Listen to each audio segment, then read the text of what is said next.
universe of people who claim to have created Love Film is significant, but as I understand it, William was the only one who his bit of Love Film was the bit that was actually called Love Film. It's all right, actually.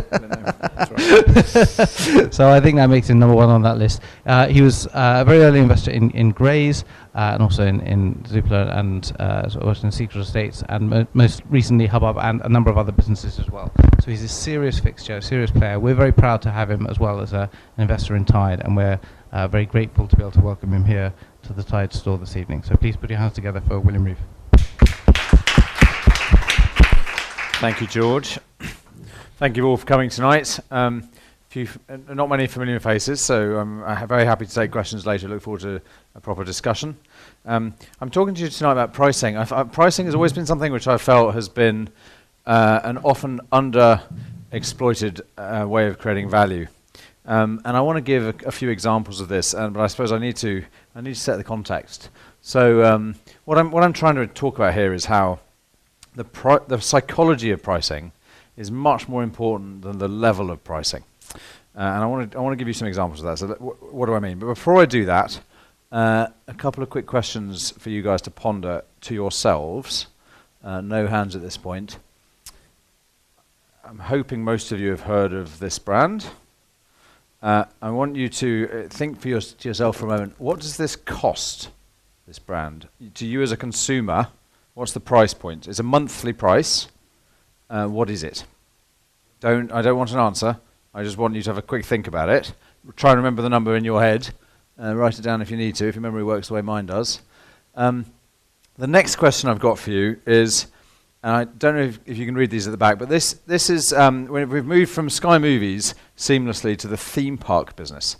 So we're thinking of Disneyland, Alton Towers, those sorts of businesses.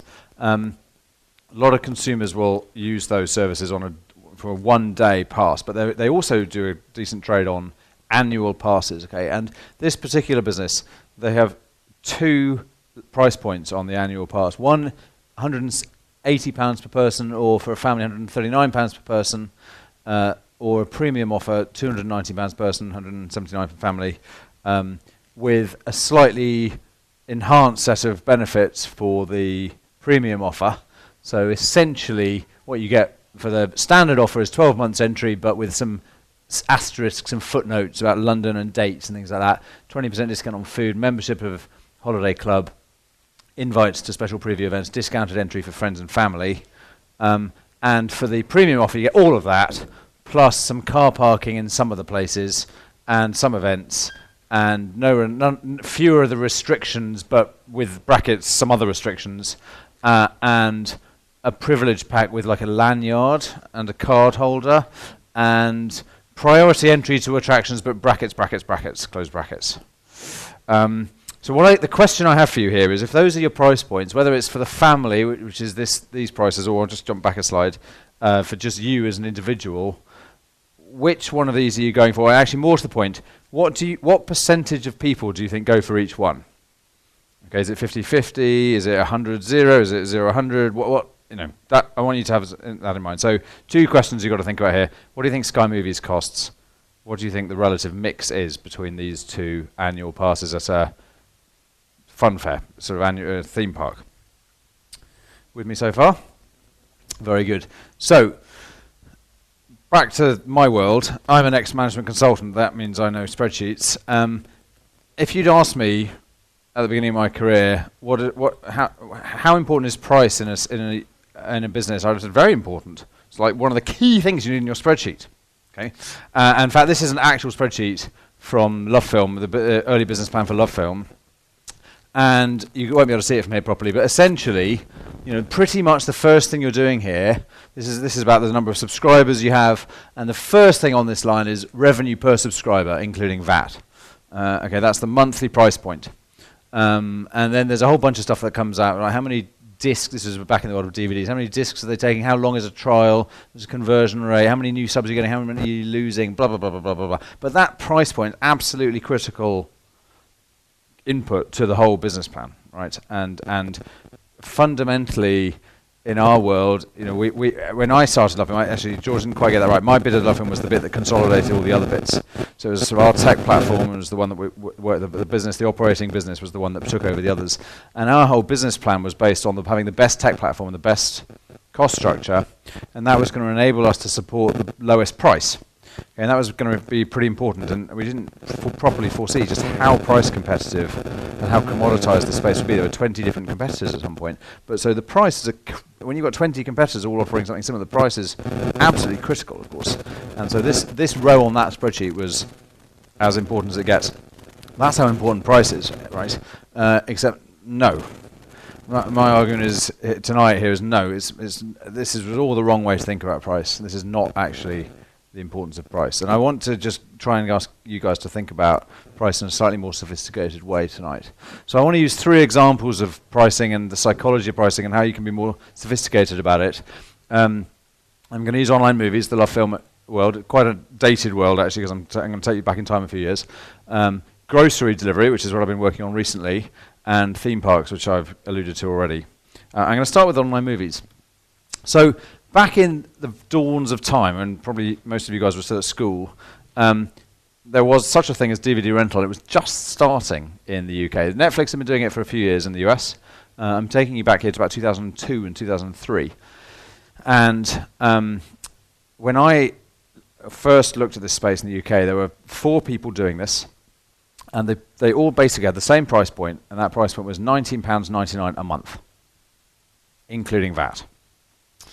And the service, I'm not going to bore you with the service, but actually they all had the same service, and this wasn't DVDs, and this was all like unlimited rental, no late fees, and this was, you could have 3 DVDs at a time, and you could watch them as often as you like. You could, finish a movie, send it back, get another one, and that was the offer. And it was £20 a month.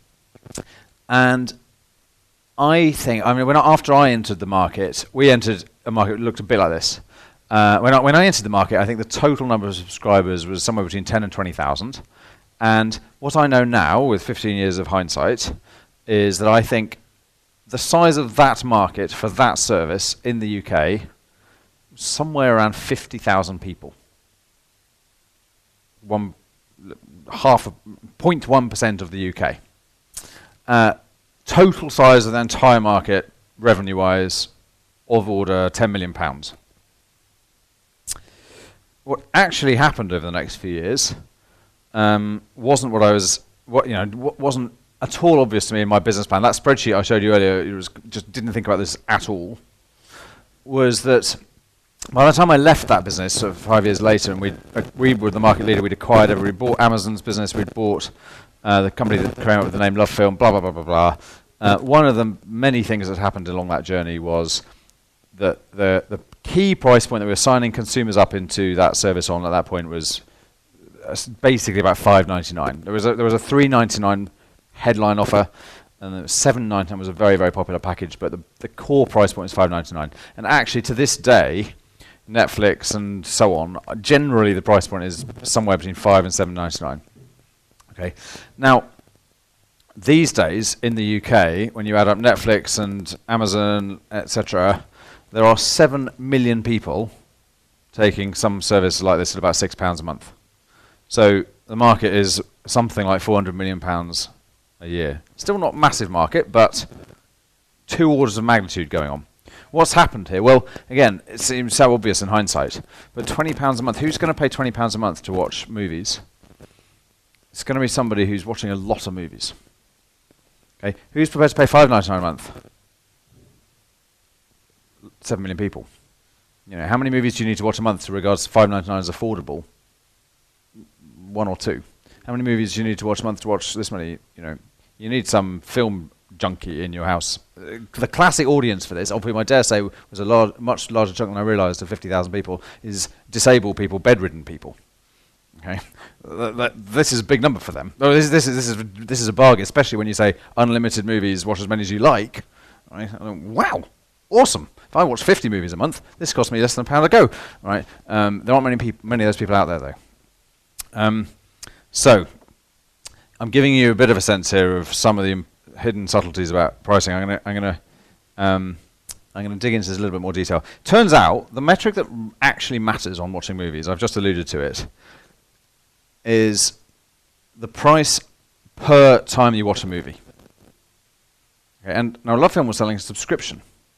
All the movies you want to watch, £20. Or these days, $5.99, watch Netflix. But the world we were entering had video stores on all the high streets. And they were charging generally, somewhat depended on the movie, depended on bits and pieces. You paid per night. I don't know, this is all distant history. And you also paid about 25% of what you paid, though they didn't tell you this, was the late fees. Because you rented it for 2 nights, but you forgot to take it back, or you rented it one night and then your kids went out and didn't watch it, and they said, "Oh, well, Dad, don't take it back," and so you watch it another night and you pay a late fee, which is about a quarter of their business. So the net result was, actually this excludes late fees, this number, but basically Blockbuster was charging you about £4 per movie, 3.80 I think it was. And pretty clearly, I watch it, I'm just going to watch one movie, I'm going to watch it once, but pretty clearly, we did not say that, we were not saying £2 per movie, we were saying £20 for unlimited movies. And then we started to change that, we started to get into a bit more, no, maybe if you don't want unlimited, then we can talk. And it might not cost you 20 quid. And crucially, you might not want 3 movies at once, you might want 1 movie at once. So actually it became more about 1 movie you can watch unlimited times for £10 a month. Okay, and that is a much more effective price point. Again, there's a longer story than this, I haven't got time for it now, but the key thing was actually when you looked at all of our DVD offers, basically they all worked out as £2 per movie that you watched. And so it was a 50% price cut. And that was a big part of our appeal. And we had other appeals, so we had much wider range, more convenience, no late fees. But it came down to you are saving half the cost of your movie you're watching. And that was a big part of our competitiveness, and that wasn't at all obvious in that spreadsheet. Okay, so it was important for us to start to understand that. But the real genius in neither us nor Blockbuster nor Netflix are geniuses. The real geniuses here are Sky. Okay. Now I asked you guys, what do you think Sky is? What do you think you pay for Sky movies? Okay, you've all got a number in your head. This is the answer. You need a PhD in user experiences to work this out. Okay, it's not just your eyesight. It's not just the projector. Like, it's impossible to work out what Sky Movies costs. They don't announce. They won't release any information about it. They don't tell you how many subscribers there are. They don't tell you what they make of it. They don't tell you. If you ask your mates, what do you think you're paying for Sky Movies, you'll get a whole range of different answers. It's one of the reasons I haven't asked you for numbers, because you'll anchor off the first answer. But you'll all have a different opinion. The actual answer is it varies. It basically varies according to how often you watch movies. Hardly anybody watches movies on Sky Movies. I think the average watching, I can't remember these numbers now, but it's something like people watch 6 movies a year with Sky Movies. Okay, so and they pay up to 30 quid a month for the service. So when you add that lot up, basically people are paying, depending on whether they take sport and depending on how often they watch movies, they're paying between £8 and £36 every time they watch a movie on Sky Movies. Sky Movies is a complete rip-off. Okay? But it's a bloody good business.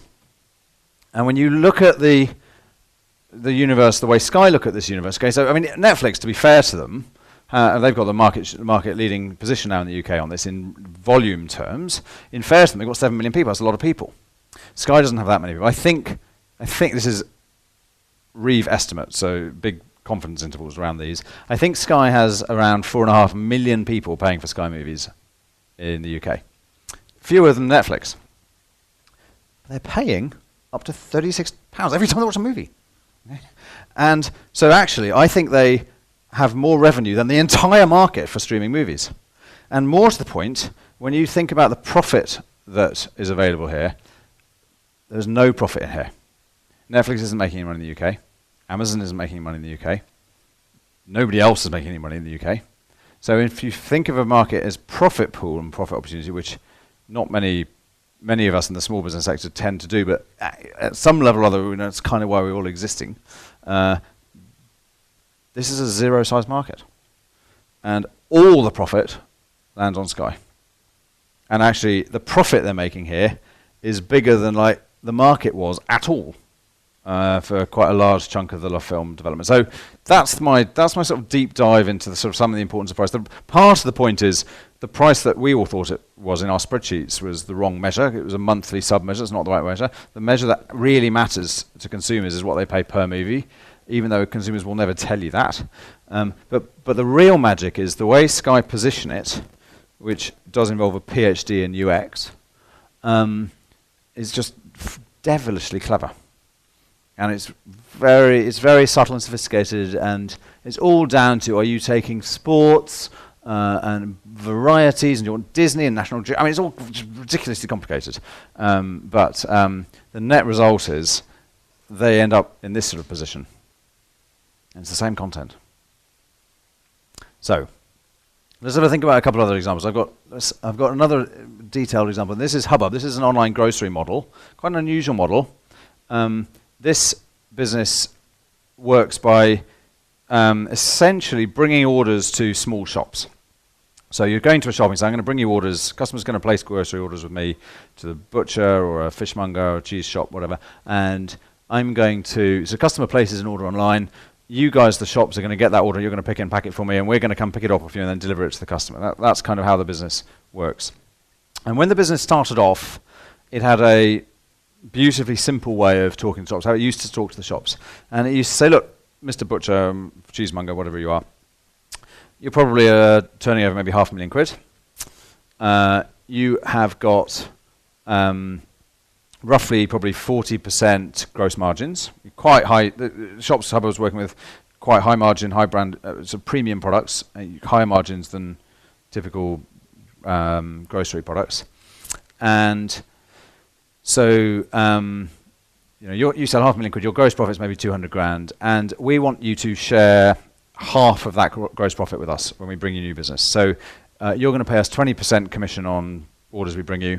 So if we bring you maybe 10% uplift on your top line, you're going to pay us, that's maybe 50 grand here, you're going to pay us 20% of that, that's 10 grand.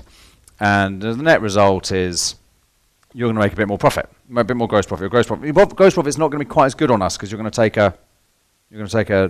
pay us a commission, but this is still good, right? And you're growing your business and you're making more money out of this. What's not to like? The reality is there's a better way to present this, and it's all about how you think about the psychology of pricing.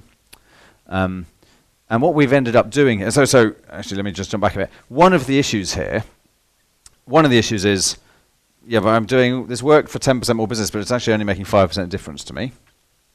Another issue is, yeah, but maybe I'm not making 40%. I make 40% on average, but my best products are 50, my worst products are 25. And if I'm making 25, I'm not good paying you 20. That doesn't sound good. So I'll give you the high margin products, but I'm not going to give you the important products, the products like milk or loo roll that everybody orders, because I don't make any money on them, and I can't really afford to give you 20% commission. So there are issues with this presentation. And another issue actually is that we were asking for just over 20%. And another issue is that there's no minimum fee here. It's just whether it's £0 you pay zero, it's nothing, or it's lots of money you pay us 20% and lots of money. There's no minimum fee, which means all the fancy Shoreditch, hipster, artisan, goodness knows what, startup businesses will go, brilliant, I want to be on Hubbub, because I'm only going to sell a few boxes next month, but I only have to pay you tuppence halfpenny for this, which does not really suit, might have suited us, but didn't suit us. So we ended up bringing in a minimum membership fee, okay, which says it does cost. There's a ticket to play here. You have to do something. And actually, but the plus point to that is we're going to drop the commission below 20%. Okay. Now, actually, as it happens, we had this figured out so that the amount of money is the same. Okay, so the commission drops, but the membership fee goes up. Okay, but again, from my spreadsheet point of view, that thing I showed you earlier, the consultant type approach, doesn't make any difference here. Makes the same percentage of my revenues, but actually it's very important in terms of positioning here. So suddenly you might give me the milk and the water and the loo roll that I need to have a credible offer, and I'm not being rude to the hipster chocolate makers and saying I'm not interested. I'm just saying, well, if you think you can afford the monthly fee, then you're welcome. Okay, so it's made my conversation a bit more bit more civilized. But the real trick to this is you've got to present this slightly differently, and you've got to say to them, look, same numbers, same type of shop, and let's say the commission I'm saying is now 15%, I'm using simple round numbers here, but there's maybe a £500 monthly fee. But you're a shop, and you might think you make great high margins, but actually you're not a millionaire. Shops don't make any money. Why is that? You've got all these overheads. You've got staff. You've got utilities, business rates. Very topical right now. You've got rents, high fixed costs. Okay, so your bottom line is low, right? I mean, your average decent high street shop is probably making maybe 5% net margin. Okay, the business rates recently really has put that in relief, actually. So the business rates has gone up, and business rates not actually that big a number for a shop. It's just that if you're only starting on 5% and business rates goes up by a lot, suddenly you've got no profit left. So it's actually, they're very sensitive. They're very sensitive to these costs. But the moment that you sort of sit there and you're talking about these wonderful products which have 40% gross margin, you're in the wrong place, because that's not actually what they look like. They look like a business which makes hardly any money. So, and one of the advantages we had as an online distributor for them was there are no business rates with Hubbub. There's no rent. There's no fixed costs. You're going to take some extra orders from us, and it's not going to cost you. Your fixed costs don't change here. So we really need to get talking at the bottom line. And we are taking a commission, but you've got yes, there's a monthly fixed cost, but you should think about that the way you think about rent and business rates and your staff and your utilities and your van and all these other whatever costs you have. And it's a tiny number compared to your rent, this number. But I don't want you thinking about this as in the way you think about your gross margin. And actually, when you work out what's happening here, I'm bringing you those same numbers, 10% uplift on top line. But actually, when you work it through, because your fixed costs haven't changed, I've added 50% to your bottom line. It's a totally different conversation. And in fact, that argument worked quite well, as hopefully you'll be able to hear this chap explaining. Behold, a fishmonger. And what the fishmonger is saying is, he basically puts into words what I've said on this previous slide. He says, Hubbub brings us 10 to 15% on our top line, and it brings us 40 to 50% on our bottom line. Okay, and suddenly you've got into a different conversation. Okay, and I haven't changed the underlying fee he's paying. I've just changed the psychology of it. And for my final example, I'm going to get back to the theme parks. So I asked you guys to have a think of, what do you think the mix shift is on theme parks when you're offering people 180 quid plays 220 quid? Okay, and there's a sort of set of benefits you get for your 220 quid. Guesses? I don't actually know the answer here. I just know roughly what the answer is. Yeah, guess on the front. I'd say the family pack, which is on the blue side. Yep. I'd say that's probably about 70%. Okay. Any other guesses? I've done the premium because it gives you access in all of it. Yeah. Okay, yeah. My understanding is the majority of the mix here is on the left. Okay, so not many people seeing advantage. There will be people who see the advantage, right? Summer holidays, etc. So what this business did is bring in a third package, a VIP package, £700. What did you get for £700? All of the above, plus still some brackets and some asterisks actually, but access to special contests and some discounts on food and beverages, but basically no restrictions and exclusive pack and preferred car parking, but asterisk, and unlimited fast track on all of our things and unlimited drinks refills. Unlimited drinks refills for only 500 quid extra, right? I mean, so what happened here? I don't know the exact numbers, but my understanding is nobody buys this. But where's the mix? The mix is landed firmly here. It's now sort of 70-ish% on the right here. Because suddenly your psychology's changed. I'm not now paying the most expensive thing. And actually, look, it's only 40 quid extra. I mean, look heavens. And I could have used the example tonight of wine, right? And you probably people familiar with the idea of wine.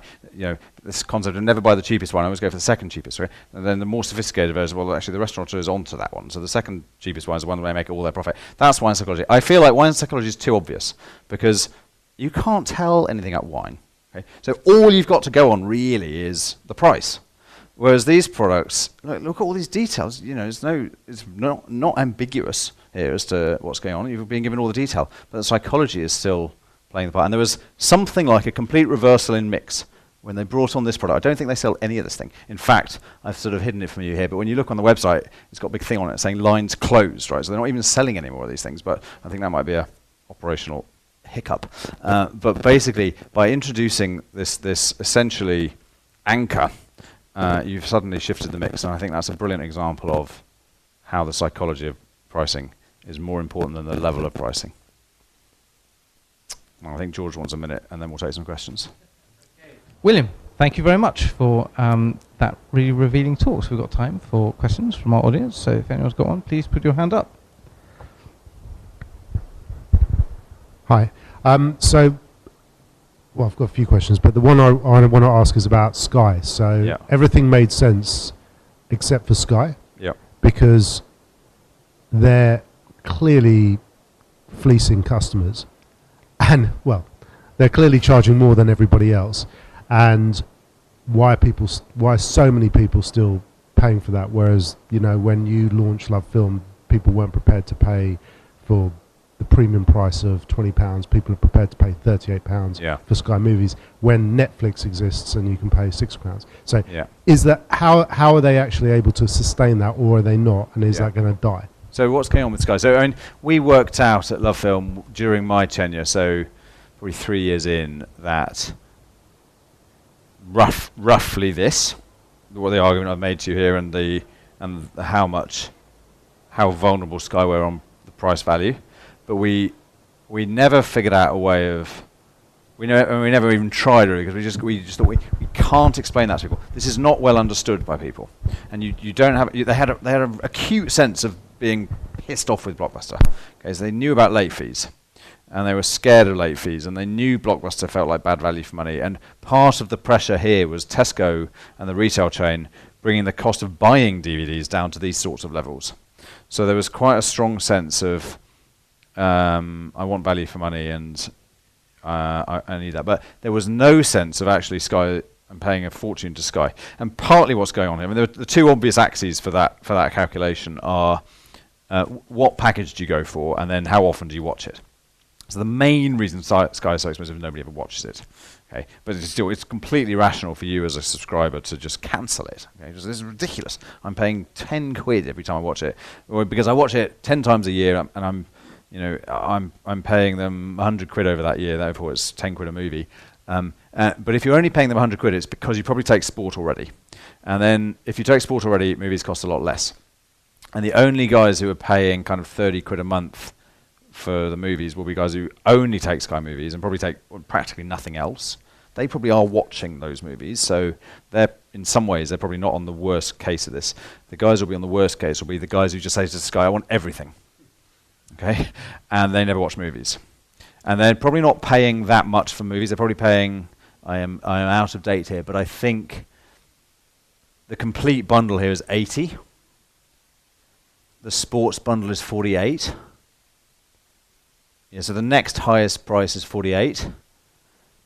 So I think, if I've read this right, that actually the movies is costing you £32 extra. That's not right. If you take sport, they're not going to ask you for £30. But maybe they're asking you for £20. And if you're just somebody who's done that, because I've got a few kids, I'm sure they're going to watch movies eventually. The reality is probably that you've just spent them £20 a month extra, and nobody's ever watching any movies, and that is just, you are getting completely fleeced. And then you get into residual fears. Well, if I ring and try and cancel, maybe I'm going to lose. They're going to put the fears into me about, well, you've got that deal on sports, you're going to lose that. And they're going to probably also offer you a massive cut price thing. They're going to tell you about the great movie coming out next month, and you might go, oh, I'll cancel in a couple of months' time. But then in 2 months' time, they'll give you it half price for a year. And so they're just absolute experts at this process. They're experts at flogging you onto stuff. They're experts at keeping you. Their ads are brilliant. Their ads are all believe in better, all that sort of stuff. There's not a single movie in those ads. It's an aspirational thing. You think you're better. You think you're worth it. You think you're a better parent because you've done this stuff. I mean, it's genius. It's genius. Any other questions? Oh, good. Well, then I can ask you a question. Go for it, George. So my question is, I think the Hubbub example is really interesting. I'm imagining, in the early days of Hubbub, if the story had been in the investor pitch, we're going to do all of these really complicated operational things, and the way we're going to make it work is a psychological play on the people we work with.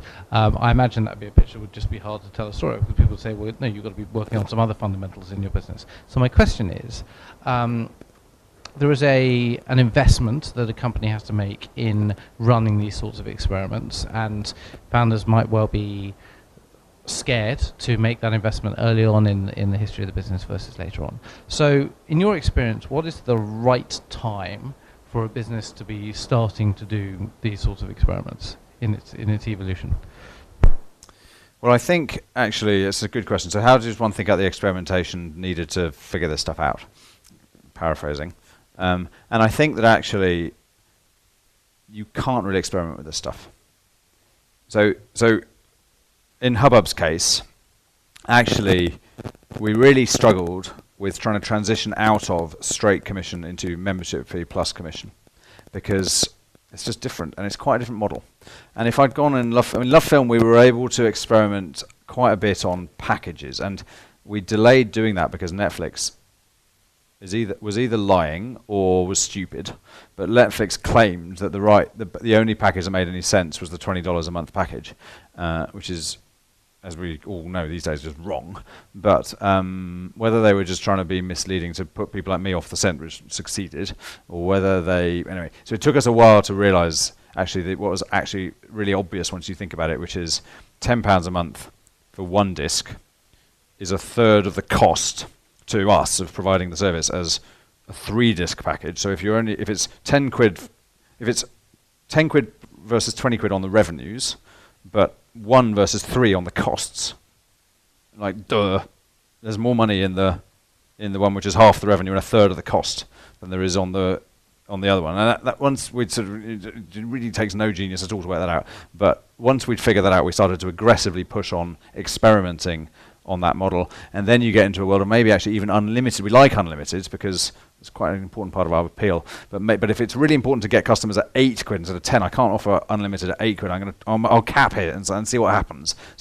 And I think that experimentation was really valuable to us, and we should have tried it earlier, and we should have not been listening to Netflix, and we would have tried it probably in year 2, and instead we tried it in year 3, and it ultimately, as my this thing it's illustrated, made a massive difference to us.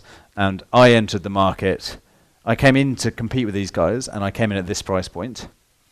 And then I inherited Saul's business, which had a white label dimension. It had Tesco as a client, and Tesco were very focused on this price, right? Which they always focus on price, but I don't think they completely realised the elasticity on this curve. But they were rightly actually pushing us on this price, and they said, we want to get this under. I'm shortcutting the story, but they said we want to get this under 10 quid, and we're like, well, there's no way we're doing a normal package at 10 quid, but we could start to do a capped 1-disc package at under 10 quid, and that got us into this territory, and suddenly you just saw, that was experimenting, but under behest of Tesco, basically. But once we saw how successful that was, we're going to do a LoveFilm branded one of those, and you start to realise you've just got a much bigger market out there. And you partly realise because your mates, when I was in this world, and I'm telling my mates I'm doing a new business, and it's all about subscribing through the post, DVDs, really? And how does that work? And you're saying, it costs 20 quid a month, bargain, right? All the movies you could watch. And they're going, now the ones who are paying 80 quid a month to Sky don't necessarily think 20 quid is ridiculous, but it's still quite a tough sell. And so I talked to 10 mates, and I've probably got 2 who I'll give it a go. The moment you're into this territory, everybody's giving it a go. So you get a clue from your social context, I think. But this was much easier to experiment. Hubbub difficult, and I think broadly changing from monthly sub of some flavour into something like this. Sorry, where is it? This is impossible. I mean, this is a monthly sub, but this is much more sophisticated and complicated bundling, and we couldn't have really done that. We couldn't have easily experimented. Let's try doing late fees. That wasn't going to work. So there's a real limits. And if you come out saying you're going to do subscription, you really can't easily sell. I mean, you do get, and at Love Film we would have had people towards the end of my time saying, oh, let's sell. The issue to us, our growth, is there are some people who don't want subscription and afraid of commitment. Let's start giving them pay as you go. And it's just a different business model, different appeal. You have different customers. They won't. It's only ever going to be marginal. And that's like I'm selling coffee, and maybe I should do milk, or maybe I should do cream. But you are fundamentally selling coffee, and don't become a dairy. So you have to make that commitment early on. It's difficult to get outside it. Are there any other questions? Yes. What's your feeling on postage? Postage. Yeah. Go on. In terms of, well, it's something that Grays have obviously had to tackle in terms of they've now gone into retail. Yeah. And so they're selling products online with Yep. postage plus, or, free postage Yep. seems to be the norm these days, but obviously it's something which you as a business have to choose to absorb, Yep. or you have to add postage on. Yeah. Okay, good question. So how do we think about postage or delivery fees and the cost of that, the price, the value of that? That is a topic in its own right, and it's one of the ways where consumer psychology is at its most rich and interesting. I remember hearing a lovely story about a guy I really respect who used to run Direct Wines, which is the company that does things like the Sunday Times Wine Club and things like that. And I remember hearing that one of the ways in which he was a genius was he'd bought, I think it was Virgin Wines actually, and Virgin Wines had this concept apparently that, well, we're Virgin, we stand for good value and low prices, and one of the ways in which we have to do that is we must never charge, I forget what it was, more than £3 or something for delivery, postage. And the Direct Wines chap said, first thing we're going to do when we buy this business is put the delivery fees up to £5 or £6, I can't remember. And all the Virgin guys went, whoa, that's not going to work. And he said, test it, experiment. So rule one is a classic thing you can test. But sure enough, it massively boosted the contribution margin that they were making. And the reality there is, in that business, people were very insensitive to it. And they're very sensitive on what's the deal I'm getting on the wine and the case and the box and which wine is it and blah, blah, blah, blah. But at the point you've committed to that, then is it £3, £5? It's obvious why you pay for delivery for wine. It's fragile and bulky and heavy. And at that point, the sensitivity between £3 and £5 nil. And actually, that's any increase you can get on it was all bottom line improvement for the wine business. And yet in other areas, like in groceries, people are actually very sensitive to the delivery price. And what happens in groceries is the pricing of deliveries changes quite a lot, actually. So in Hubbub's case, between about 99p and 5.99, and in the market as a whole, between in Hubbub's case, between free and 5.99. But in the market as a whole, between free and £10, basically. Plus, you get delivery passes and restrictions on days and window. I mean, it's a complicated animal. But the main purpose of it there is not adding contribution margin to the basket. The main purpose of it there is to signal to consumers when you do and don't want their order. And people are very sensitive about it. They'll put a £100 order in, but they're very sensitive to saving £1 on delivery. And especially if it only means, I mean, one wonderful quote from a guy I know who used to run some of this at Tesco, he said, people will rearrange their lives for 50p. And what he meant was, I get a pound, 50p off if I'm 2 hours early. So if I move the nanny and if the husband gets back from work and if the kids stay with so-and-so and blah, blah, blah, blah, blah, I save myself, I get onto that slot on my, and I save 50p. And that's a good example of that people will play those games with you in grocery. And so if you know that Friday afternoons is your bottleneck time, for the sake of 50p or a pound, you can persuade enough people to be useful to get off your bottleneck. And it becomes, you're not doing that for money reasons, you're doing that to create capacity. So, and then I think, and yet a very strong one in e-commerce generally is, look, I'm spending £80 with you, don't charge me for delivery. I expect delivery free. Okay, and Amazon Prime has kind of got a lot of us thinking, well, I prefer to buy these. I save £2 on these guys, but I get it free with Amazon. And so how you navigate those waters is very complicated. But the cost of doing delivery often changes a lot as well, and people are not that sensitive to that. And sort of DPD versus Yodel, I mean, in the business, DPD and Yodel have very different reputations, very different quality levels. As a consumer, You don't get told who's going to be delivering the product. Is it DPD or Yodel? But you're just being sensitive about delivery prices and all these other things. So it's a subtle one. But I feel like there's a relationship between the price of the product and the cost of the service, whether that's like delivery or postage, or so somebody's paying £10 to £20 for a product, they're prepared to pay X amount for delivery. Yeah, I haven't done enough in the sort of normal sort of e-commerce selling widgets to really know. I think my hunch is that returns is definitely an area. You know, if you're on Net-a-Porter, you're paying a lot of money for a high quality experience. I think you're expecting delivery free and returns free, and you're expecting that globally pretty much. Whereas if you're ordering Ethernet cables for a pence off Amazon, but you're going to pay 99p for the delivery, you're in a very different place, and you're not expected to be able to do return.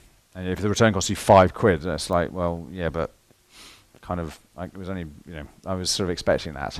So I don't yet know what the sort of generalised lessons are. I think it does depend on the sector. It depends on the competition.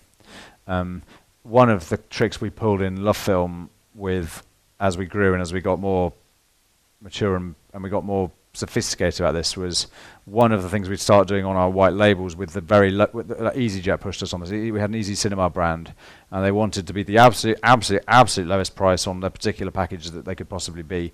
And we said, well, if you're prepared to let us do second class post, then we'll do that. And they were fine with that. And Grays does quite a bit of that. So Grays distinguishes between, so it certainly did in my time, between like your first box, which they want first class, they want to get it to you as fast as possible, between subsequent boxes, which is second class. You don't really notice because you're just getting it on Tuesdays, but the first one probably went on Monday, and the subsequent ones are going out on the Saturday beforehand. And the second class is actually reliable enough that you just have to allow an extra time, but then you can be confident it will get there on Tuesdays. So, and you're not, as a consumer, you're not seeing that, hopefully. It's a complicated area, though. There's no real right answer to it, but it's full of all these sorts of issues. Fantastic. I think we've got time for one more question. Hi, fascinating talk. I think a lot of the stuff that kind of came out now is all about understanding the consumer or the customer or the small business. When you, for example, with Hubbub kind of came out that they actually care about the bottom line, was that because you richly went out and talked to a few people and kind of tried to understand what was their experience and why they said no, or is it kind of more of an internal process like what you described at Love Film? Like, I guess where, to your point about, bandwidth and when at the business do you actually make time to go and speak to your customers more and even, pay an agency to get them in or whatever it is? Yeah, good question. So how do you figure this out, and where's the insight coming from? I mean, in Hubbub's case, actually, the key insight came from one of our shops who said to us, because we were always a bit stressed about this number. So what percentage of their top line are we bringing them, and why do they care about us? And when you start a relationship with them and you're only bringing in a few orders a day, and it's like 2% of their business, like it feels like it's quite a favors-based relationship, and it's not really a commercial relationship. And how do you get them through that? So that, and we always talk to them about we want to be 10% of your business, but you're making no illusions you're going to just turn on and it's going to become 10% on day one. So we were always a bit stressed about this.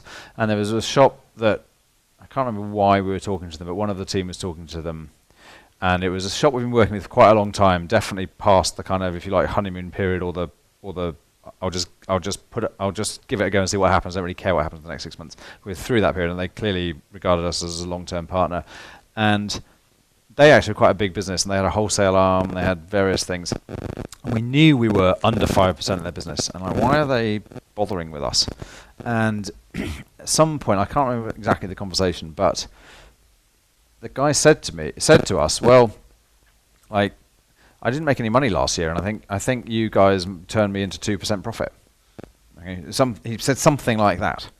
And so you suddenly realize that this dynamic, and we were only probably, 3 or 4% here, but that was his profit.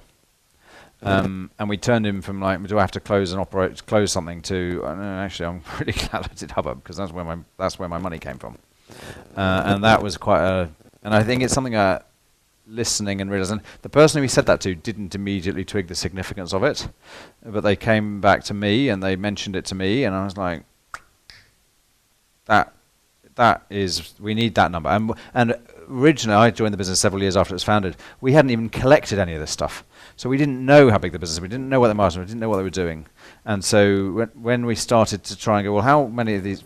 We were starting to try and build how big they are, so we knew which businesses we were. Some businesses were more than 10%, but most were under. So we were trying to build that. But it was after we got that conversation relayed, I'm like, we need to know more than that. We need to know this, and we need to be asking the shops, how much are you making? Never mind your top line. How much are you making at the end of everything?